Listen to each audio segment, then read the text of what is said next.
بسم اللہ الرحمن الرحیم۔ آج ہم تاریخ اسلام میں غزوہ خندق یا جنگ احزاب کے بارے میں جانیں گے۔ اس سے پہلے کی ویڈیو میں ہم نے بات کی تھی جنگ احد کی۔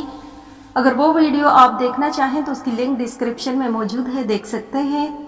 چینل پر نیو ہے تو چینل کو سبسکرائب کر دیں، ویڈیو پسند آئے تو لائک کر دیں۔ تو جانتے ہیں جنگ احزاب کے اسباب کیا تھے۔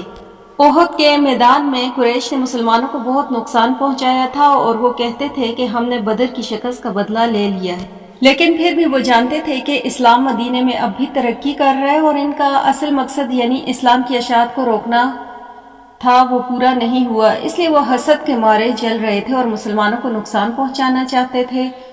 دوسری بڑی وجہ یہ تھی کہ مسلمانوں کا اثر و رسوخ مدینے سے نکل کر دور دور تک پھیل رہا تھا، جس کی وجہ سے شام، مصر اور عراق جانے والے تجارتی راستوں میں ان کا اختیار تھا اور قریش کو بہت مالی نقصان بھی اٹھانا پڑتا تھا۔ مدینے کے جو یہودی قبائل اپنی ہی بدعمالیوں کی وجہ سے جلاوطن کر دیے گئے تھے، وہ مشرکین مکہ سے مل گئے۔ اس کے علاوہ بھی مکہ کے آس پاس کے قبیلے قریش سے مل گئے تھے۔ اس طرح ایک بہت بڑا لشکر تیار ہو گیا اور 2 سال تک مسلسل جنگ کی تیاری کے بعد مدینے پر حملے کے لیے روانہ ہوا۔ حضور اکرم صلی اللہ علیہ وآلہ وسلم کو جب ان تیاریوں کا علم ہوا تو صحابہ رضی اللہ تعالیٰ عنہ کو مشورے کے لیے بلایا۔ اتنی بڑی تعداد کے مقابلے میں کھلے میدان میں لڑنا بہت ہی مشکل تھا، اس لیے حضرت سلیمان فارسی رضی اللہ تعالیٰ عنہ نے رائے دی کہ ایران کے دستور کے مطابق شہر کے گرد خندق کھود کر اندر رہ کر دشمن کا مقابلہ کیا جائے۔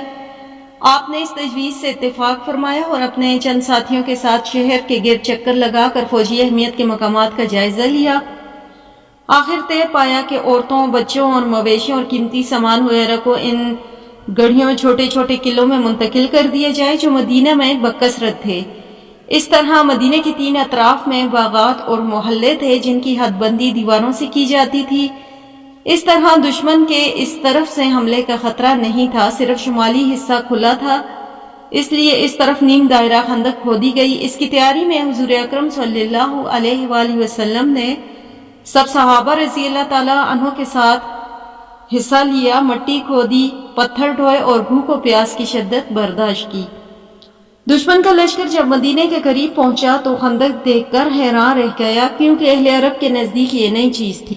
آخر وہ خندق کے دوسری جانب ٹھہر گئے۔ مسلمانوں کے مختلف گروہ باری باری پہرا دیتے، کبھی خندق کے زیادہ نزدیک آنے کی کوشش کرتے تو تیر اندازی کی جاتی، کبھی خندق پھلانگنے کی کوشش کرتے تو تلوار سے حملہ کر کے اسے